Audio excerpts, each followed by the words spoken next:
Melody Vasel's top 100 games of all time.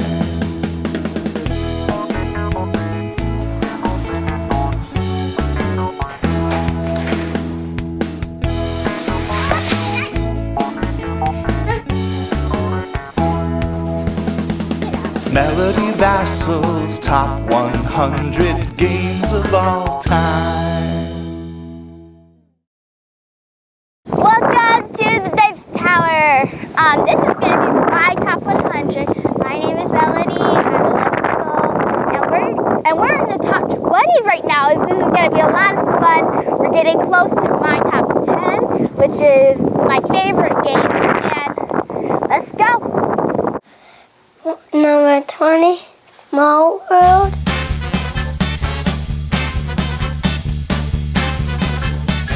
Small World. Hey, inside now. Claire, go inside.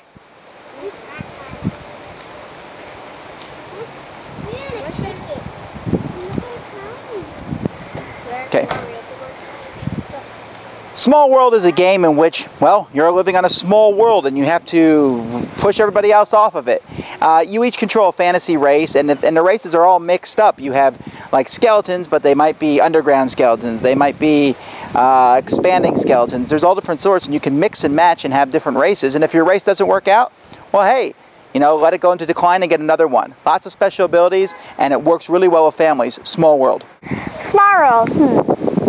I like Small World because the people, the expansions, it's just really cool. I really like all the different types of people, making them groups. You gotta put out different types of people to me, and it's just a lot of fun. The artwork is fantastic. It just looks really, really cool. How the people have different abilities every single time when you play. It's just amazing. I think adventures.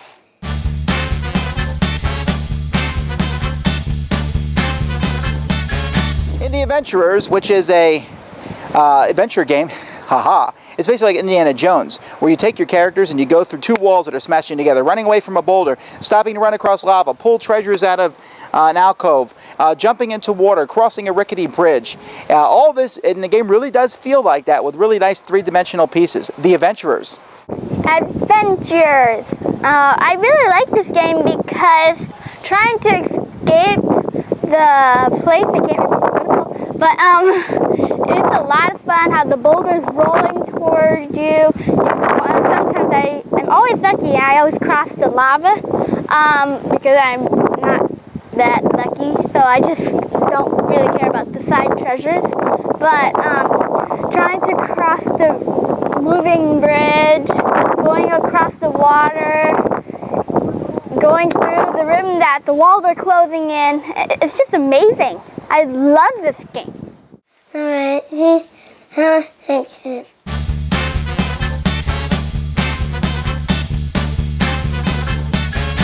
Take Whisper Down the Alley and mix it with Pictionary, and you have Telestrations.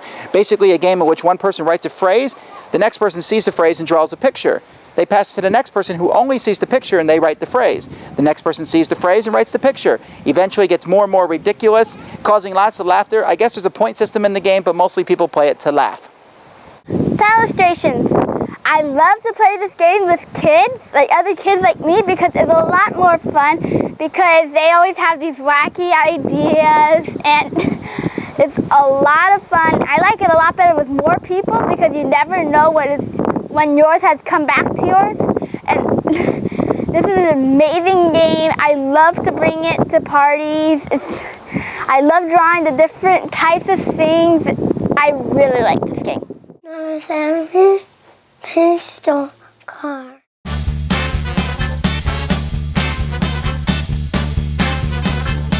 Pitch Car is a racing game in which you're flicking wooden discs around a track that you custom build.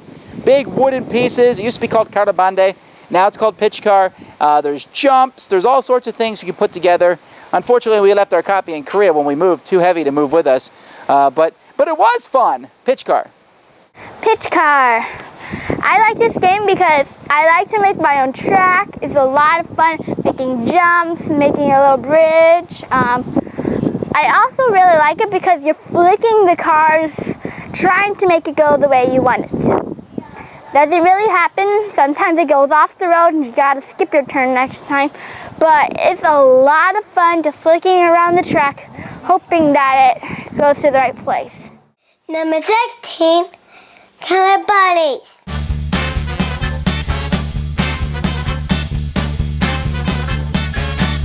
There are multiple Killer Bunnies games. This one here is kind of like almost like a kid's version of Magic the Gathering, in which each person gets a colored deck, or you can mix colors and such, and you're bringing out bunnies, putting them into cities and attacking other bunnies in other cities.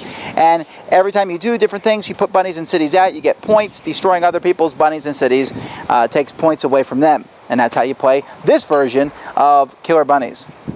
I like this type of Killer Bunnies because it's a lot of fun getting all the different types of cards, the resources, energy. It's a lot of fun putting out bunnies that you're trying to kill the other people, making sure that you get the right points, putting special bunnies in the right place. It's just a lot of fun. I usually beat my dad. I don't think he ever beat me in a game yet, but it's a lot of fun. Number 15, what?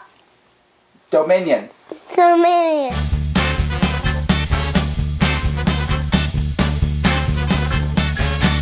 Dominion is a deck building game in which there's several cards on a table. You start with a small deck of cards and you buy more cards to put into your deck, and then you shuffle that deck and you use the cards you just bought to do more things. Cards have different actions, all different special abilities. You're trying to get the most points. If you've never played it, give it a shot. It is a groundbreaking, great game. Dominion. I like this game because it's like a deck building game. It is a deck building game. I like this game because there's different types of cards. I like to get all the different types of expansions so that I always get like a different type of taste every single game I play. And it's just a lot of fun playing this game because it's just fun getting points. Also giving other people less points, like minus points because of poison or something like that. But this is a really good game. I like all the different types of cards, and that's why I like this game. Team Loretto.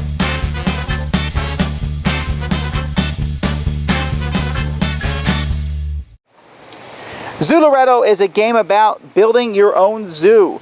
You have the different districts and you're getting different animals, and it uses kind of a simple little auction picking system. And so you take these animals, put them in your zoo. Hopefully you have groups of the right animals, and extra animals lose you points. But it's simple fun with some great artwork for families.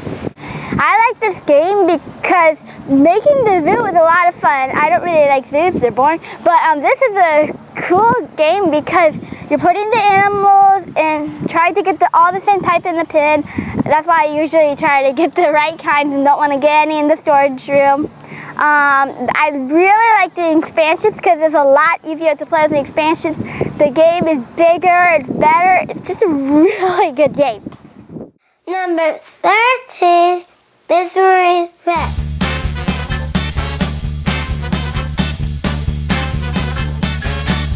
Mystery Express is a logic game in which players are on a train on the Orient Express trying to figure out who murdered, why they did it, or where they did it, and what time they did it, all different things. And you're using logic, passing cards around. It's a deduction game, basically based on a train. I like Mystery Express because I love mysteries. They're like my favorite book to read, all mysteries. It's a lot of fun, especially this type of game because you're trying to find out who killed a person, how they killed it, at what time they killed that person. And it's really good because you're trying to find out and you're going to different parts of the train, trying to get clues of what happened. And that's why I like this game. It's a mystery. Number 12, Ramsey's Pyramid.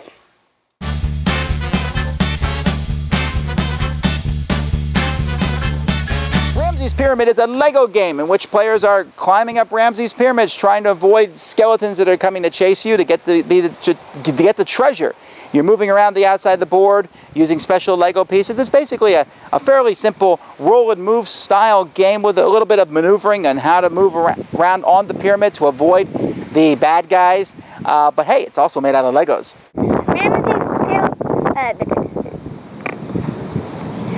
Ramesses Pyramid is a really good game because it's Legos. I love Legos. But this game is pretty fun because you're trying to go around the pyramid once, trying to get different colored gems so that you can actually climb up the pyramid, go around, making sure that you don't get hit by a mummy.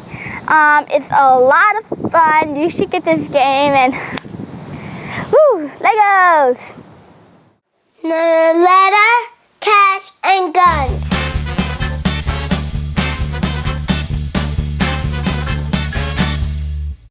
Cash and Guns is a game in which players are splitting up the loot after a robbery. So you want to split it up fairly. By fairly, I mean I want all the stuff. So you're pointing guns at each other, but the guns may or may not be loaded.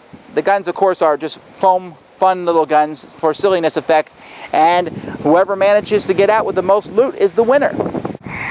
Cash and Guns. This is a really fun game. I like it because you're shooting your gun or ninja thingies at another player, and also you're either bluffing or you're actually shooting that person. No one knows. This game is a lot of fun because you're actually pointing foamy guns, but it's pretty cool because you can either get a shotgun, just a short gun, those things that ninjas throw, swords. It's a really good game and you should get it. All right, well that's it for this time. Tune in next week. We'll be doing numbers 10 through 6, and then we'll do 5 through 1 the week after that. Only 10 more games to go. But you can always check out my top 100, which is, I think, what, 200 times better? Yeah. And the People's Choice top 100. Either way, thanks for checking out the Dice Tower. We'll see you next time. Melody Vasel's top 100 games of all time.